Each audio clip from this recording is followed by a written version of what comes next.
বলেছে তোমার পীর, কি বলেছে আকাবির, কি বলেছে তোমার বাপ দাদারা, ওইসব কিচ্ছা ছাড়ো যদি বন্ধু সমস্যা। আমরা এ বিষয়টি নিয়ে অবাক হয়ে গেছি। মানুষ কেন আজ পীরের প্রতি আর আকাবিরদের প্রতি মানুষ এতটা দুর্বল কেন? কেন এত দুর্বল? কি জন্য দুর্বল? কোন ভিত্তিতে আপনি পীরের মুরিদ হচ্ছেন? কোন ভিত্তিতে আপনি পীর পূজারী হচ্ছেন, আকাবির পূজারী হচ্ছেন?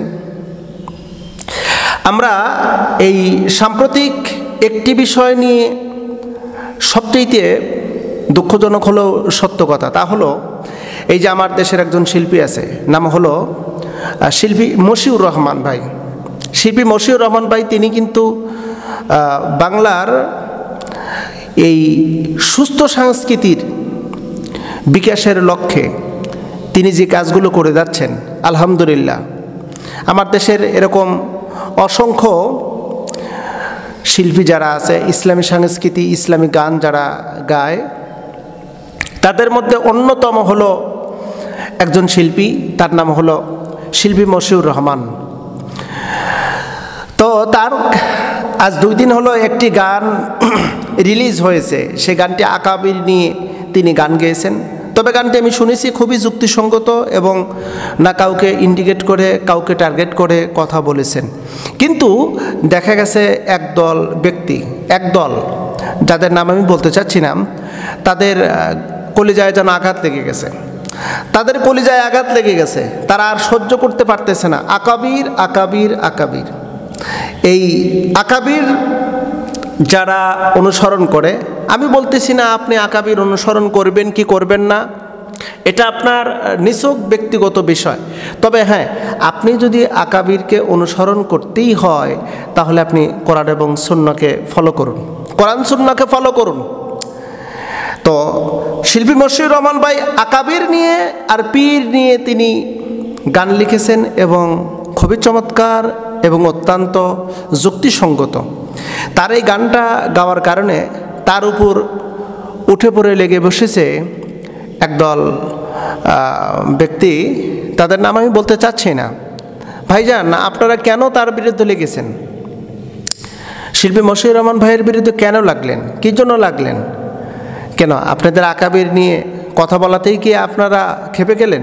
তিনি তো অসঙ্গতিমূলক, অযৌক্তিক কোনো কথা বলেননি। তিনি যা বলেছেন সব যুক্তিসঙ্গত কথা এবং তার প্রত্যেকটি কথা কিন্তু জ্ঞানগর্ব। আর তিনি যে গানটা লিখেছেন, গানের লিরিকটা আমি দেখলাম, লিরিকের ভিতরে কিন্তু অত্যন্ত এবং মাধুর্য এবং আদবের সহিত তিনি কথাগুলো বলেছেন। এখন এই যারা আকাবির যারা, তাদের গায়ে আগুন ধরলো কেন? কেন আগুন ধরলো? আকাবিরদের পাড়ায় কেন আগুন লাগলো? লাগার কারণ কি? কী জন্য? নাকি এটা প্রতিহিংসা? এটা কি প্রতিহিংসা? বাস্তবিকভাবে একটু লক্ষ্য করলে দেখা যাচ্ছে গোটা বাংলাদেশে, গোটা পৃথিবীতে আমরা যদি লক্ষ্য করি তাহলে পীর নেই কোন দেশে? আফগানিস্তানে পীর নেই, যার কারণে কোরআন স্টেট কায়েম হয়ে গেছে। কোরআন দিয়ে তারা দেশ পরিচালনা শুরু করেছে।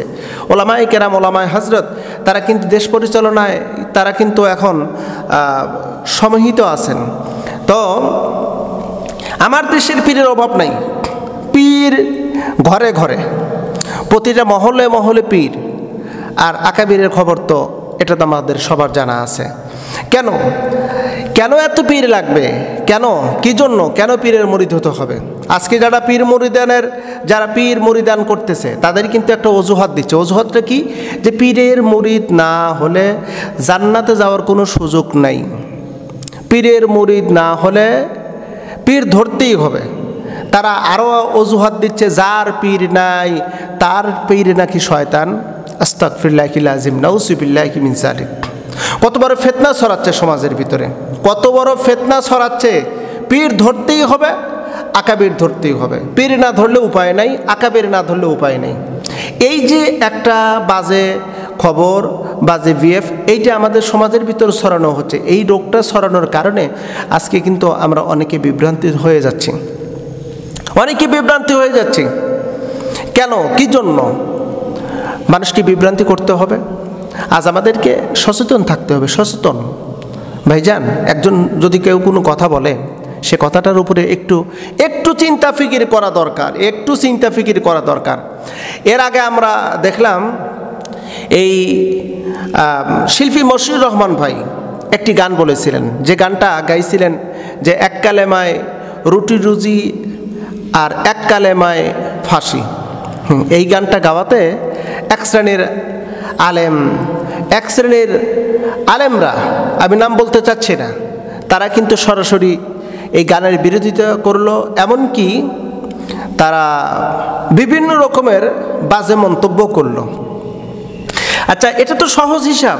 এই গানটা তিনি গেয়েছেন, আর এই গানের ভাব অর্থ যদি না বোঝা যায় তাহলে তো মুশকিল, বড় মুশকিল। আমরা যেটুকু দেখেছি শিল্পী মশিউর রহমান ভাই মাঝে মাঝে যে সমস্তগুলো গান সে গানগুলো খুব বাস্তবমুখী, এবং ওইটাই বাস্তব। তিনি বাস্তবমুখী ছাড়া গান না। আমি বাস্তবিকভাবে আমি দেখেছি, তিনি আমার দাওয়াতে, আমার ইনভাইটে এসেছিলেন, আমি দেখেছি তিনি যে সমস্ত গানগুলো লিখেছেন এবং গান সেটা কোরআন এবং সুন্নাহ ভিত্তিক। কোরআন সুন্নাহর বাহিরে তিনি গান লেখেন না, গান বলেনও না।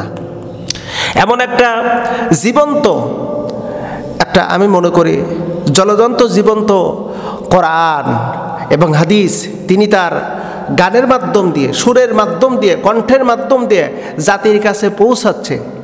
আমাদের আরও তাকে স্বাগতম জানায়, তাকে বাহাবা দিয়ে, উৎসাহ উদ্দীপনা দিয়ে সে যেন আরও অগ্রসর হয়।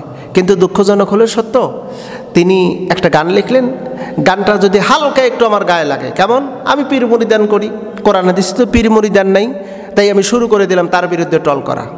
বাস্তবতা কিন্তু এরকমও হয়েছে যে কোরআন হাদিসে পীর মুরিদি নাই, সে কেন পীর মুরিদি করবে, পীর মুরিদির বিপক্ষে গান গাইবে। আমরা পীর মুরিদি করতেছি, আমাদের পক্ষে গান গাইতে হবে। এই যে একটা অবস্থা, আসুন আমরা একটু সঠিকটা বুঝি।